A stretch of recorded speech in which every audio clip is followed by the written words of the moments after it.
सरना धर्म को मानने वाले लोग प्राचीन परंपराओं एवं प्रकृति के उपासक हैं। प्राचीनतम सरना धर्म को का जाति, जनता, ग्रंथ, जल, जंगल, जमीन एवं प्राकृतिक है। सरना धर्म की संस्कृति, पूजा पद्धति, आदर्श एवं मान्यताएं प्रचलित सभी धर्मों से अलग है।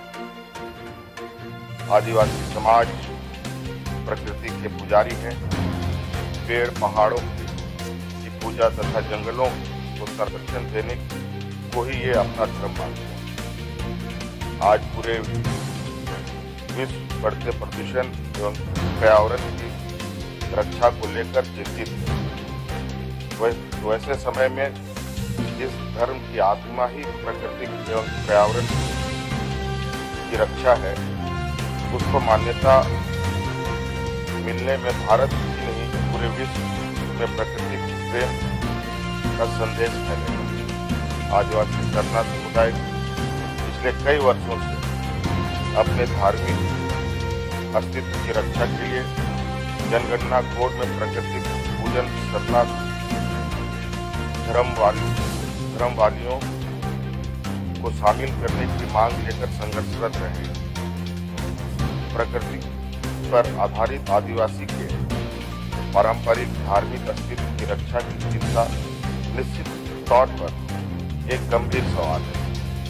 आज सरना धर्म कोड की मांग इसलिए उठी कि प्राकृतिक आदिवासी सरना धर्म वाले अपनी पहचान के प्रति आश्वस्त हो सके। यह एक मुहिम है। आदिवासी सरना धर्म वालियों की घटती हुई जनसंख्या एक गंभीर सवाल है।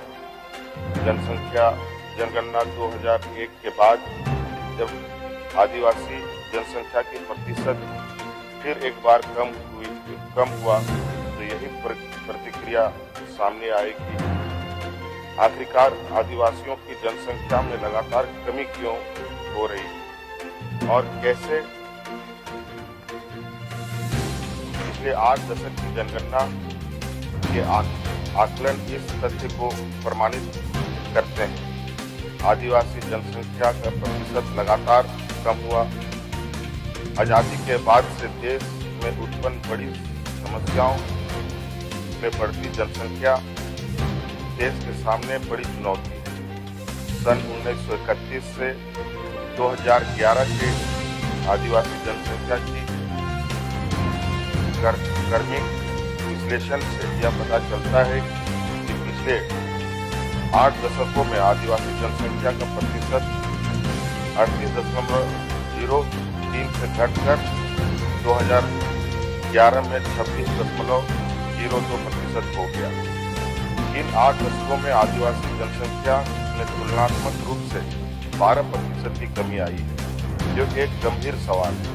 जनगणना के आंकड़ों से यह पता चलता है कि प्रत्येक वर्ष झारखंड की कुल आबादी में वृद्धि दर अन्य समुदाय की वृद्धि दर से अत्यंत कम है। सन 1931 से 1941 के बीच जहां आदिवासी आबादी की वृद्धि दर 13.76 है, वहीं गैर आदिवासी आबादी की वृद्धि दर 11.13 है। सन 1951 से 1961 के बीच आदिवासी जनसंख्या की वृद्धि दर 12.71% है। वहीं अन्य समुदायों की वृद्धि दर 22 से 23.62% है। क्रमशः सन 1961 से 1971 के बीच आदिवासी जनसंख्या की वृद्धि दर 15.89% है। वहीं अन्य समुदाय की जनसंख्या की वृद्धि दर 26.01% है। सन 1971 से 1981 के बीच आदिवासी जनसंख्या की वृद्धि दर 16.77% है, जब अन्य समुदाय की जनसंख्या की वृद्धि दर 27.11 है। इसी प्रकार 1981 से 1991 के बीच आदिवासियों की जनसंख्या की वृद्धि दर 13.41 है।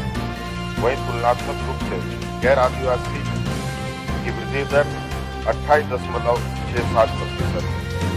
1991 से लेकर 2001 के बीच आदिवासी जनसंख्या का वृद्धि दर 17.19% है तथा अन्य समुदाय की जनसंख्या वृद्धि दर 25.65% है।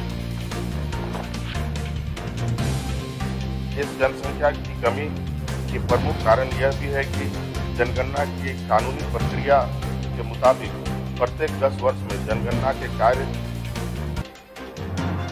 9 फरवरी तथा 28 फरवरी के बीच में किया जाता है। विडंबना यह है कि झारखंड में यह समय लीन पीरियड अथवा खाली समय होता है, जब आदिवासी अपने फसल के कार्यों से मुक्त होकर वर्षा की बाकी महीनों की आजीविका के लिए अन्य प्रदेशों में पलायन कर जाते हैं। स्पष्ट है कि जनगणना में ऐसे लोगों की गणना अपने गांव में नहीं हो पाती।